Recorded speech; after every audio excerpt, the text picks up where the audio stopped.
اور ابھی آپ کو براہ راست لیے چلیں گے لاہور، جہاں مسلم لیگ نون کے قائد میاں محمد نواز شریف اجلاس سے خطاب کر رہے ہیں۔ اور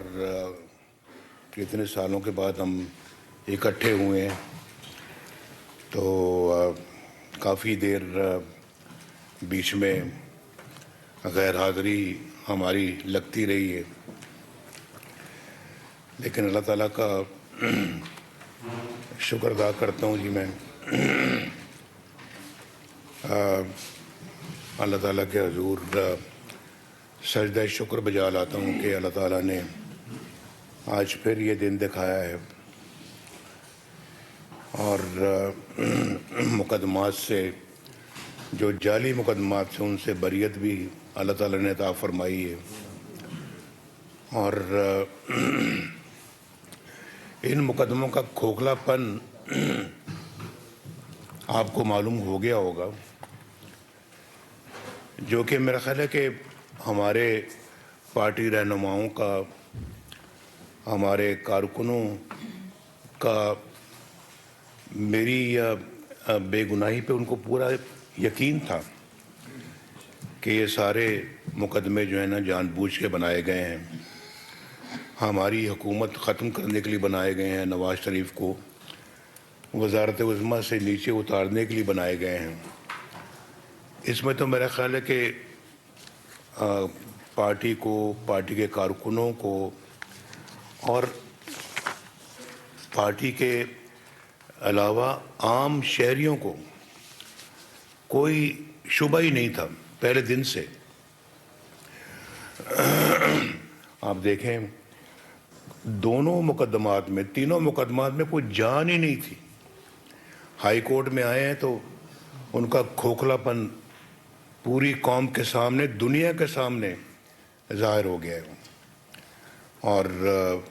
کہ اس میں ہے ہی کچھ نہیں، نہ کوئی ایویڈنس ہے، نہ کوئی اس میں کوئی الزامات کے ثبوت ہیں۔ سب کچھ انہوں نے جو ہے نا وہ جے آئی ٹی نے اور ان سب لوگوں نے مل کے وہ بنائے تھے۔ اس کے پھر ججوں نے جو ٹرائل کیا ہمارا، پھر اس کے بعد کچھ نہیں ملا۔ جب کچھ نہیں ملا پاناما میں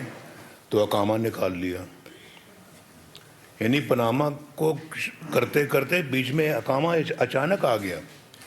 کیونکہ پاناما میں تھا کچھ نہیں، ملا کچھ نہیں۔ وہ سزا دینا چاہتے تھے، مجھے کرسی سے اتارنا چاہتے تھے، تو پاناما تو اس کی اجازت نہیں دیتا تھا، تو انہوں نے اقامہ نکال لیا اور پھر وہ فیصلہ سنایا جو دنیا میں مذاق بن کے رہ گیا۔ اقامہ پہ آپ یعنی کہ ایک وزیر اعظم کو نکال رہے ہیں، اس نے بیٹے سے تنخواہ نہیں لی، اس بات پہ آپ وزیر سسلین مافیا کہہ رہے ہیں، اس کو گاڈ فادر کہہ رہے ہیں آپ۔ یہ ججز کبھی اس طرح کے الفاظ استعمال کرتے ہیں؟ ایک تو یہ ہمارا ٹرائل ہو رہا تھا جھوٹا، ادھر سے جو ہے وہ اس بینچ کی طرف سے یہ ریمارکس، اور وہ ٹرائل ہو رہا تھا ادھر سے میڈیا اپنا ٹرائل کر رہا تھا۔ یعنی پتہ نہیں کیا کہاں کہاں سے لوگ سازشی عناصر نکل کر